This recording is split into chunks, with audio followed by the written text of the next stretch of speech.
Okay, here we are for a bit more this evening. I think this will be the last broadcast I do for today. I've been sitting here for a while and it's becoming quite painful. So I think I'll pull off this particular reveal and then take a break for the rest of the evening. I'll come back tomorrow to do the makeup reveals. This is a 2020 roll. It is a Philadelphia roll. Pretty nice condition. The reason I have the photo of the double die up there is because this roll is from a group that was known to have produced double dies. And so there is a pretty decent chance there are examples of this double die inside this roll. One of the markers for this double die is what you can see. It's a little die chip right on the first two of the date. But the doubling is rather minor. It's rather difficult to see, even if you know what you're looking for. So hopefully I will be able to figure out if we have one of these. 2 RPMs in the last roll. It is very possible, DRS.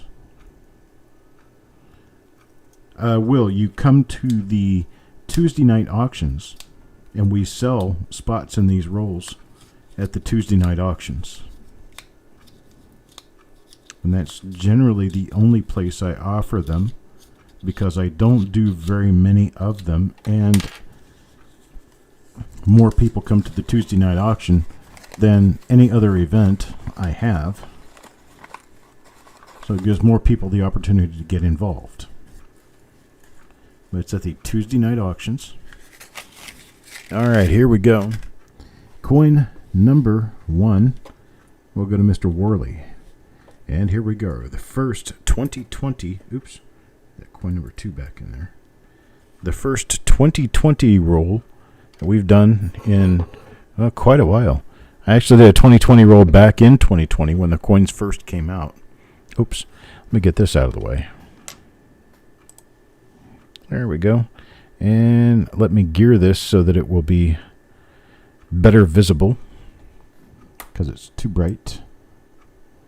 The coins are so bright, I've got to wear shades. Alright, here we go. 2020, first coin up.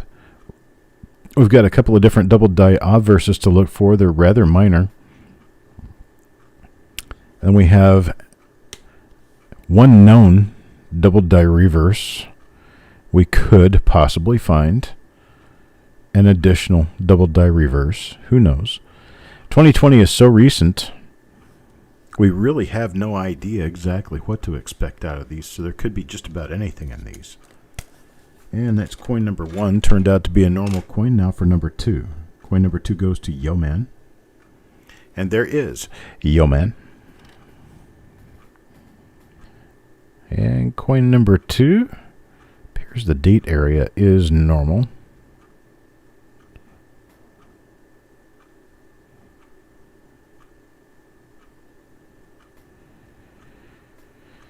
And it looks like Liberty is normal. Take a look at the reverse here. These coins are just a little spotty.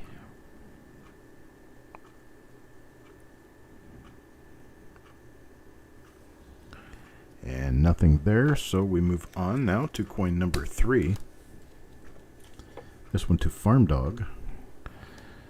Farm Dog, let's see what Farm Dog gets.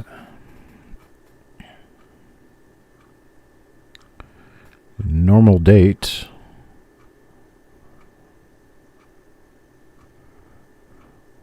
Appears to be normal Liberty. And flip it over on the reverse side. This is a much cleaner coin. Much nicer looking coin. But still no doubling. That's number 3. Now for number 4. The DDR is on the initials, Mac. And 2242 gets coin number 4. And let's see what coin number 4 has to provide us. This one does appear it could possibly be the double die, but I'm No, I don't think so. I don't see anything here.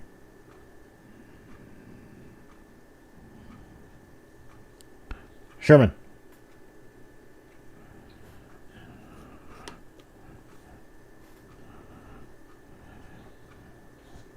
Sherman's back there licking on himself, and I'm just not a fan.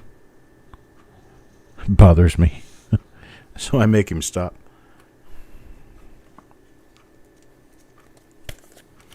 All right, coin number 5 now. Stonecutter.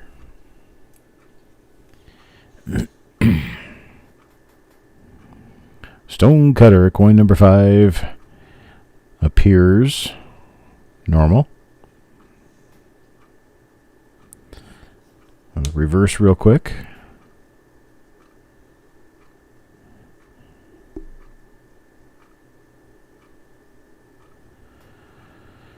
Also normal.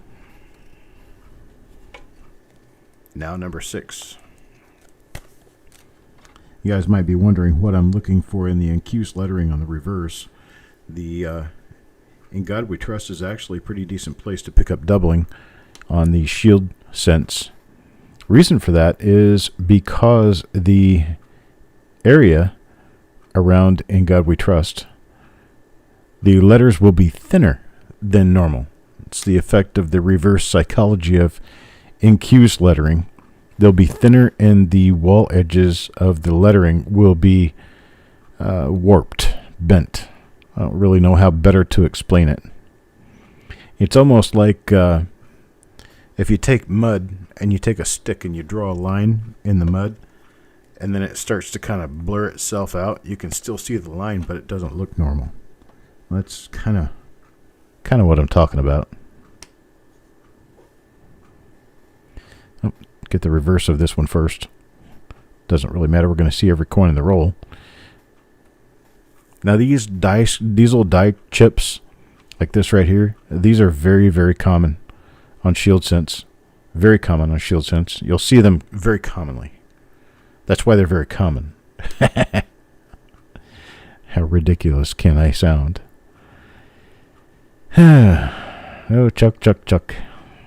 I haven't had lunch or dinner yet, which is part of my issue.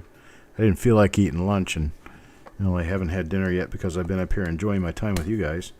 But I think it's probably about time to go eat dinner after I get finished with this broadcast. I need to relax and get my feet up in the air and my back out of whack, or back into whack, or whatever you call it. Oh, Steve.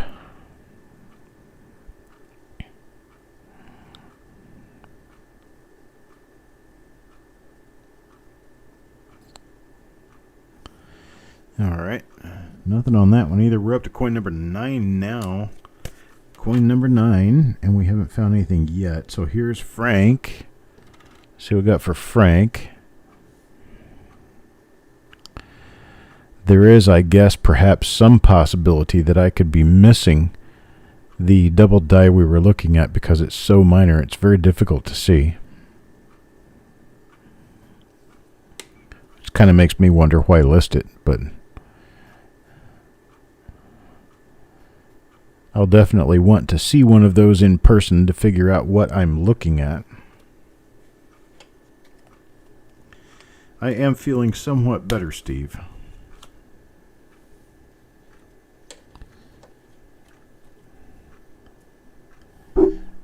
But sitting for longer periods of time really does bother my back. I need to not do that so much. It really isn't my back. It's really weird. It's kind of like my kidney. And it's also not a sharp pain. It's more of a, I don't know, what do you want to call it? It's like a dull, nauseating pain. It's like a headache in my side. It's really weird.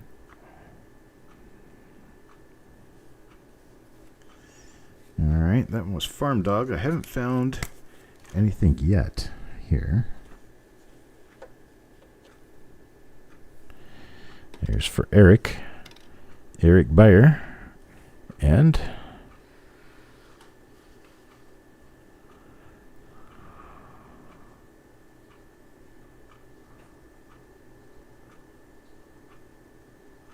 Another normal coin.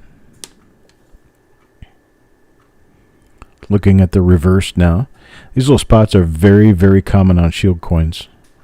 On the shield cents, they come rather spotty most years.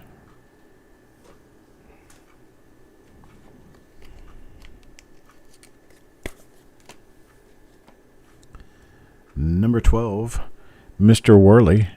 I see Frank is describing a double die that he has found.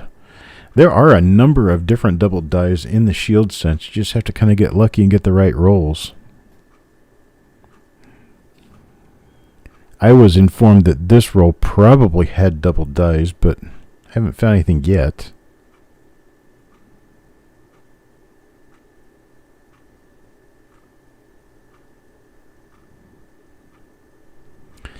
Yeah, this looks like it could be one of them. Yeah, this is a minor double die right here.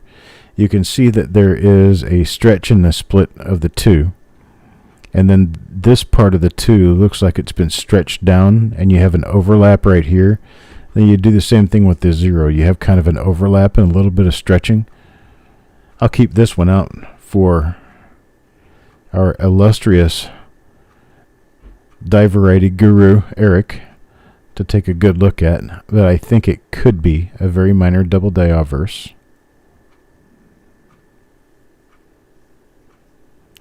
Let's check the initials on the reverse on this one. And nothing special here. So this one's for James Worley. I'm going to hold this out. It's coin number 12.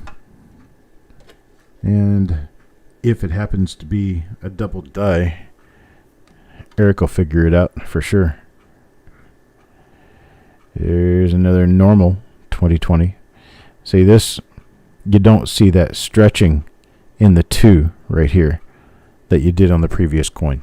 And that is really my indicator that it's probably a double die. This one is normal on the obverse, and it is normal on the reverse.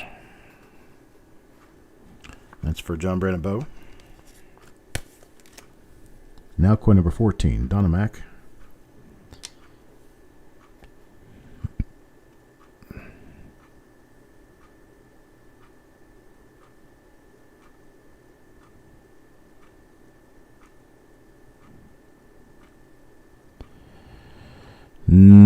Appears nothing out of the ordinary here.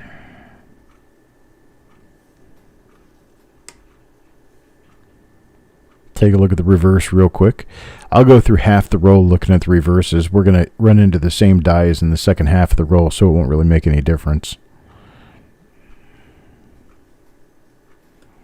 So we have another 10 that I'll check the reverse on. Coin number 15. Now, coin number 15 for Malcolm.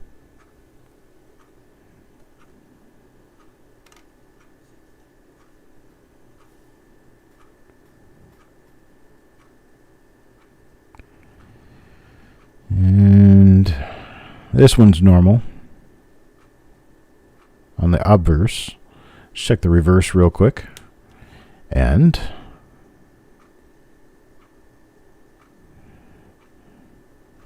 would be a normal reverse as well. Now number 16. This one's for Eric. And this one appears normal.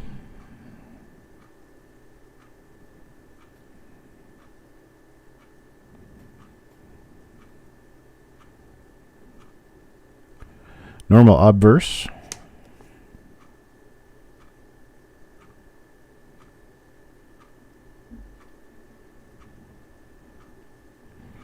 And normal reverse. Hello, Mr. Shantanu Singh. 17. Adam. Coins and Ghouls, Mr. Adam Chambers gets a normal obverse as it appears, and it is normal obverse.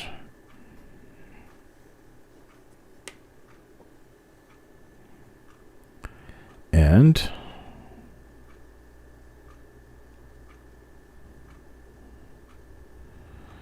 a normal reverse.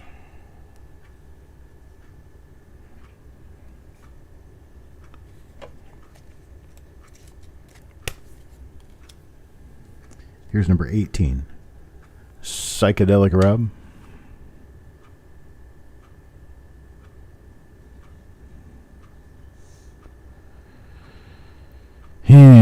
Hard to tell on this one. It looks like it could be. No, it's not. No double die there. Checking the reverse.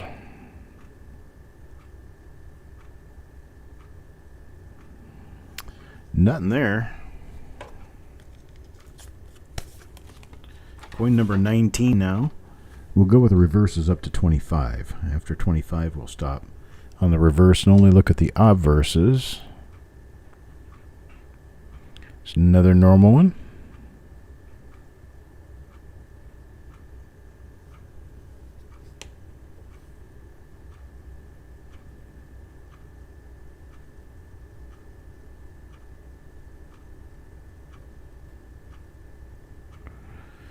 Normal reverse as well.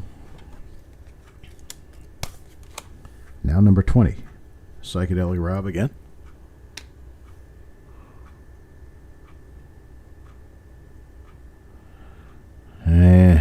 No.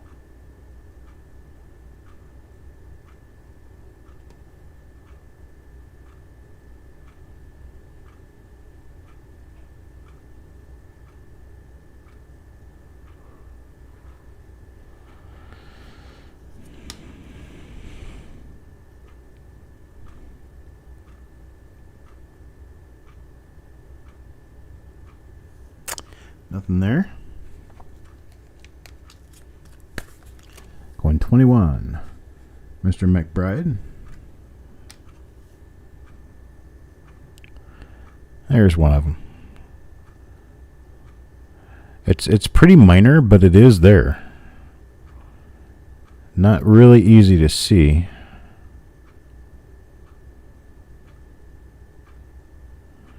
But I do believe this is a minor double die obverse.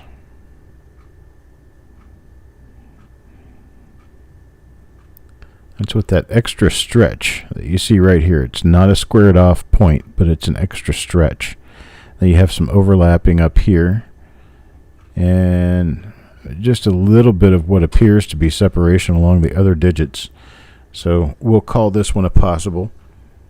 Stick it in the pile. And keep moving. Coin number 22. Number 22 now, Eric.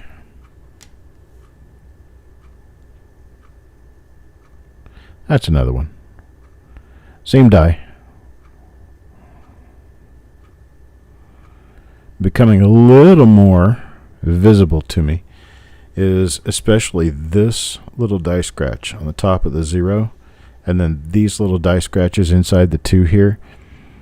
And I'm going to start watching for the 4 little die dots I have up here. There's 1, 2, 3, 4. But I do believe that this is one of our double dies. Let's flip it over and take a look at the reverse and see if we have anything going on. Yeah, the problem, Penny Hoarder, is that some of these markers are not necessarily reliable markers. We mark what we see, but they may not always necessarily be a part of the die. And we figure that out as we see more coins. And as we see more coins, we change what we believe the markers for the die are and start leaving hits and pits and little struck through, little tiny bits behind that we thought might have been die markers, but actually are not. Gosh, this one looks like it could be a little minor double die as well, but it's just too minor. Just not enough there.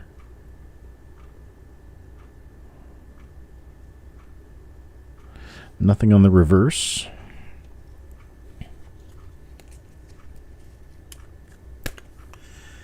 Yeah, and unfortunately, it's not going to be always necessarily possible to do a really good job of comparing coins to dies in these newer coins, because they just make so many of them and they're just so difficult to really pick apart. This one's not going to be a double die, I don't believe.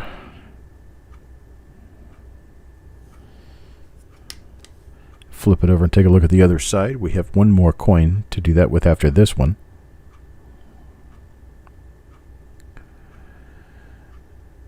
Nothing up my sleeve.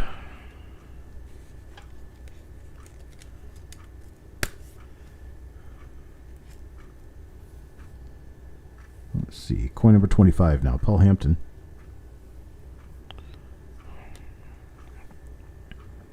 And for Paul,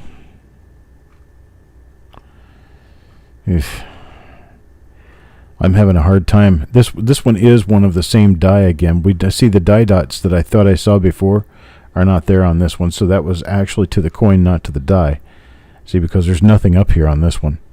But it does have these die scratches and this little die scratch here coming out of the zero, so that's definitely markers for this die.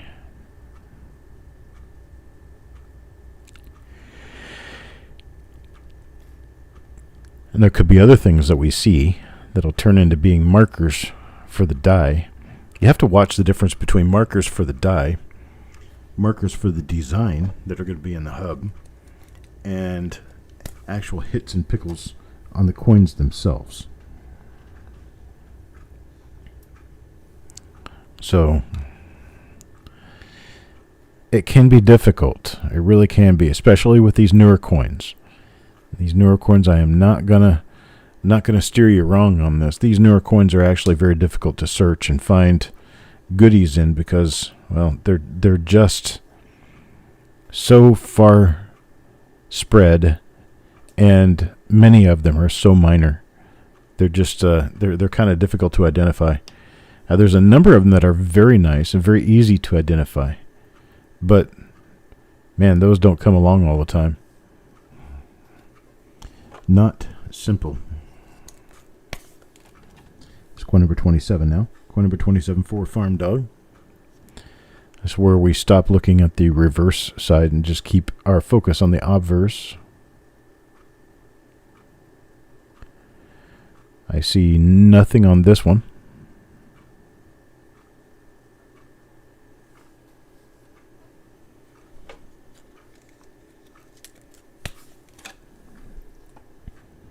$28, Mr. Penny Hoarder. Penny Hoarder. Let's see what we have here. Oh, yuck. Spots.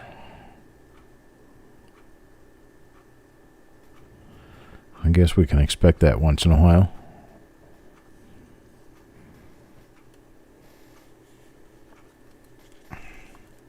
There's one for Penny Hoarder. Now number 29. 29 will go to Donna Mac.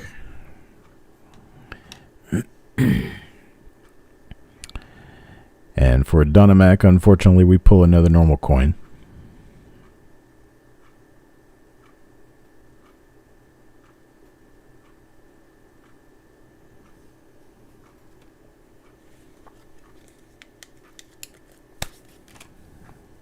Number 30.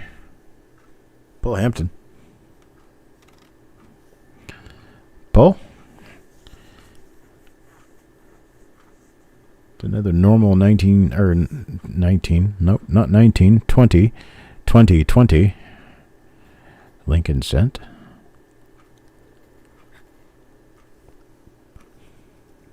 I'm not used to looking through coins that aren't in the 19s.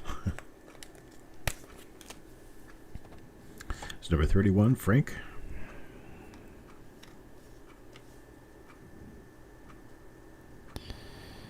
And Frank picks up another normal 20 cent.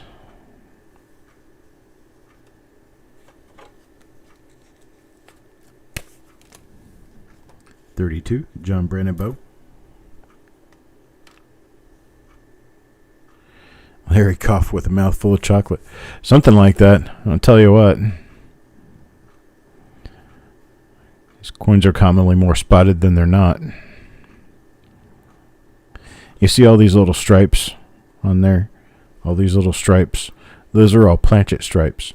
Basically, this planchet was not struck deeply enough to get rid of all of the stripes that were on the initial planchet from the rolling machine that rolled them out. There's another good example of it where the higher relief areas of the die, which push deeper into the coin, had their detail, but the lower relief areas of the die that leave the coin standing out more, well, it didn't get rid of this stuff. So that's a slightly weak strike. You can see that very commonly on the newer zinc cents, especially up here like in the letters and in God We Trust, how the letters are kind of almost chalky looking, almost like they've got some proof cameo on them. That's another sign of a weak strike.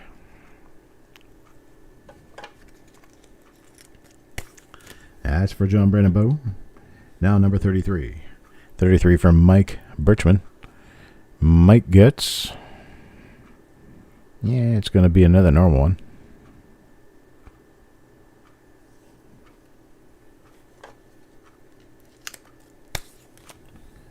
Now number 34, Stonecutter. This is one of them. Maybe. How hard to tell, really. It's not the same die, though. This is a different die, but it appears to have that minor doubling.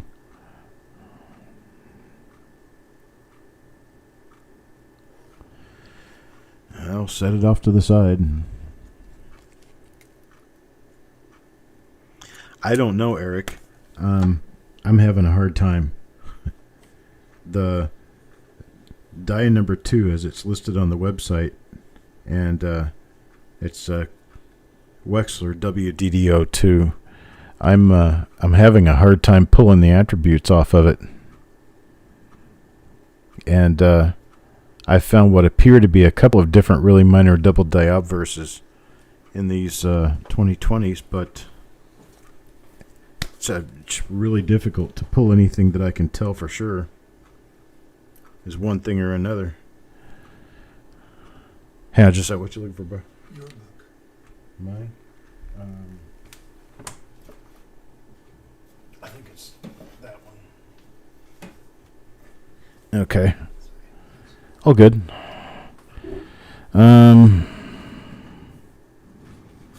Let's see. What is this one for Sureg? I've got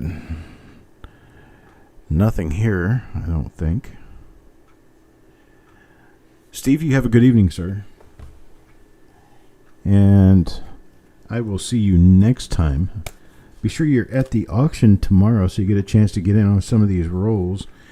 We generally have better rolls than what we ended up with on this one, but is what it is. I mean, you know, we have good days and we have bad days. Yeah, it looks like I've got nothing here, too.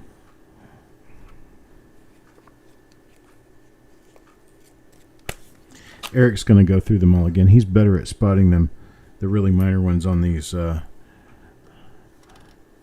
shield scents than I am. So I don't see anything here either. This looks like a normal one. Little spot on the eye made it almost look like a doubled eye.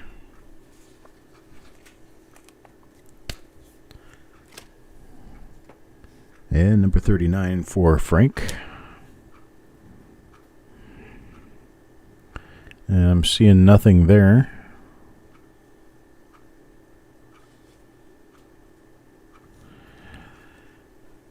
Nothing there. Now number 40. Number 40 for John Branabow. Here, this is what I was seeing, Eric. That I believe this could be a repunch. I mean, a double die. This is one of two different ones. The other one had die scratch coming out of the top of the zero, the second zero of the date. But I don't see anything on the Liberty that looks in any way, shape, or form doubled. But in the date, I can see that extra stretching, plus this front corner of the 2 right here has a notch. No, I stopped checking the reverses after the first 25 coins. So after I've been through half the roll of coins, I'm not really all that excited about checking the reverses on the other half of the roll, having not found anything. So that's coin number 40, John Brandon Bow.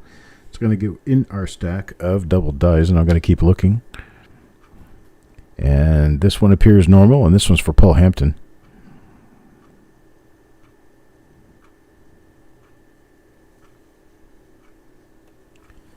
And that one is normal. Now number 42. Number 42 for Sureg. And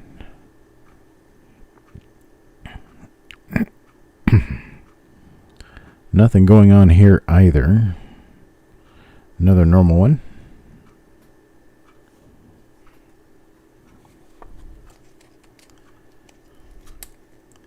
Now number 43. Eric says he'll check all the reverses on these. For the brevity of the show, when we're not finding anything, I just kind of like to get through them. Okay. And that one does not appear to have any doubling on it.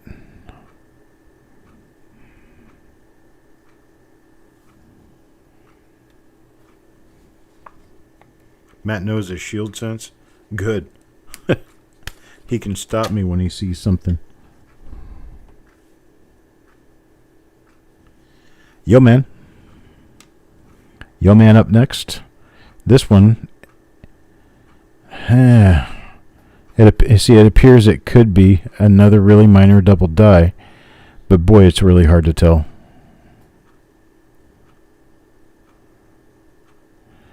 Yeah, this one definitely is. You can see it. There's a little bit of a stretch going on here. There's extra thickness there and there. There's extra thickness down here, especially on the bottom of the S. You get around to the date. And in the date, there's that little stretched area right there and here. So, yeah, this one's a minor. Appears to be a minor double die obverse. That's for Yo Men. I don't know how many I've missed. Not sure. DN.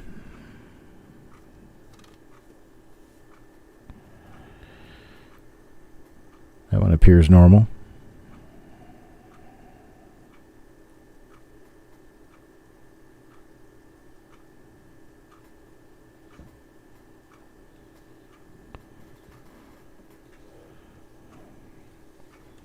All right, that looks normal. That one's for DN.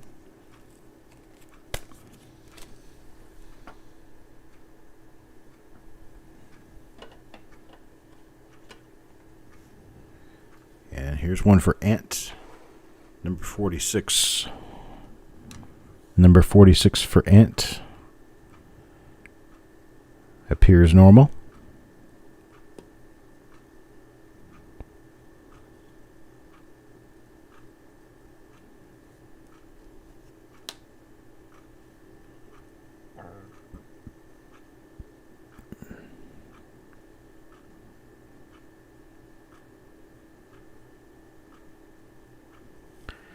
Nothing on that one.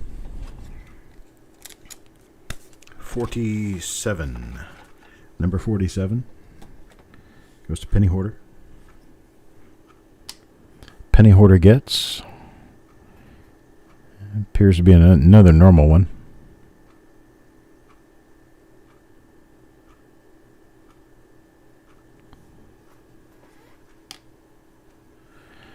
And when you get me talking about double dies and shield sense, I'm generally looking for things that are a little more obvious than what we're trying to find here. So it becomes a task of tedium when I'm trying to find goodies in rolls that have really minor varieties in them. This one looks like it could be. Again, you've got that extra stretch in the first two of the date. Just minor, though. Very minor.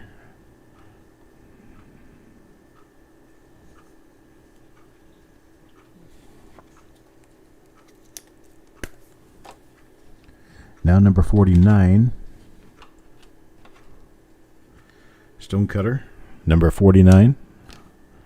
Here is number 49. This one's definitely one of the real minor double dies. I'm not sure how many of these would be listable.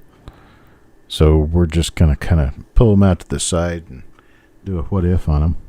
Let Eric take a look at them and see if there's something he wants to photograph to add to the Copper Coins website. Deanne gets the final coin in the roll. This is coin number 50. And it is one of the minor double dies. This is the one that has the little die scratch coming up off the top of the last zero right here. And it also has the two die scratches inside the second two. That one is another one of the minor double die obverses for this roll. Now you want to talk about double dies and more recent coins. Let's go through this first, and then I'll show you something. Here's number 50, number 49, number 48, number 44, number 40, number 34, number 25, number 22, number 21, number 12. Those appear to be all double dies, and the rest of the coins appear to be normal. So that's what I ended up with out of this particular roll. I do have the 1962 D makeup. I have a 1966 makeup. Those will be done tomorrow morning. I've got a couple of roll digs to do, but those can wait for a little while. Don't have to do those now. And that's all I've got other than to show you this. I want to show you a double die that I can show you as a double die.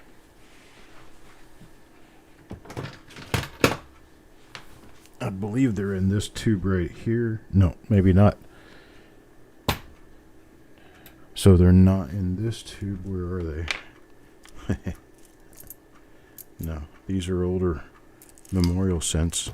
I thought I had seen a tube that I thought had something good in it. Hang on just a second.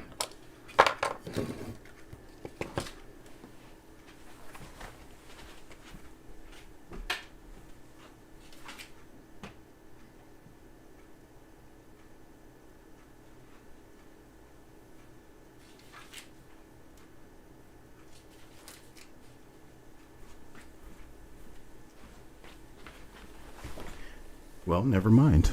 I had my brain working on overtime thinking I knew where that roll was. And, well, right now I don't. So, who likes errors?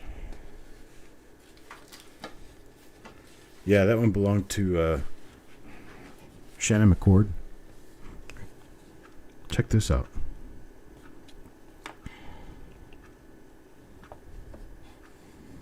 Broad struck. Let's do it this way.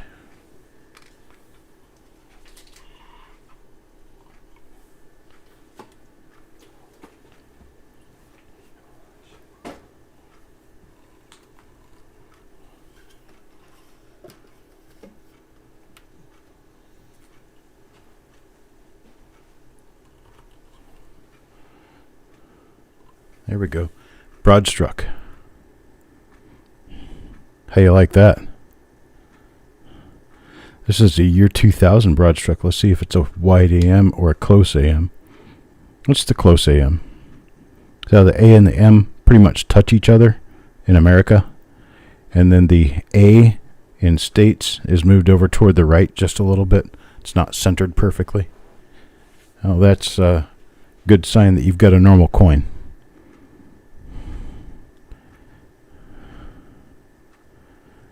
You guys like these broad strucks? Who would want one of these? Just wondering, who would want one? James says it's nice. Max says it's nice. I might put some of these in the auction. Let's see if we can put some of these in the auction tomorrow. I have a few. It sounds very different from a normal Lincoln Cent because it's so much larger around. I mean, it's about the size of a nickel, actually. Guess what I happen to have? Digital caliper. I can find out exactly how wide it is. Penny Hoarder says he's interested. Malcolm says he's interested. Let's see if my caliper has any batteries. Of course, why would it, right? No, my caliper's batteries are dead. Well, I was going to measure it, but I can't. Because my oh, wait a minute. Maybe my caliper's battery has just been removed. Yeah, but I need a screwdriver to get into it, so never mind. It'll take me a little more time than I've got right now. But it is larger than a penny, that's for sure. Well, I have a few others, and they're all really nice broad-struck coins. We might just do a special game tomorrow or something. That would be pretty awesome, right? That's what I've got. I think I'm going to be done for the night. Back's kind of giving me a fit. So,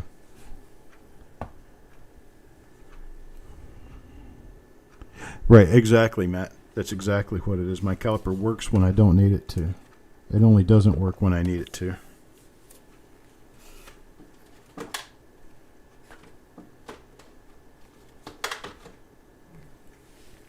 To be quite fair to the caliper, it's been sitting over there for quite a while.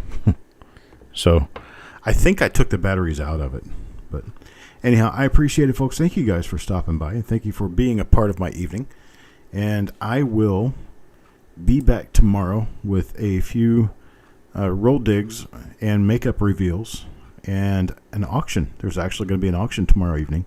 So I'll see you there. It's going to be 7 p.m. Eastern Time on this very channel. It's already scheduled. So you'll definitely get a kick-up notice when it starts. I'd like to see you there. It would be interesting to share the evening with you. So I'll talk to you later. Have a good night.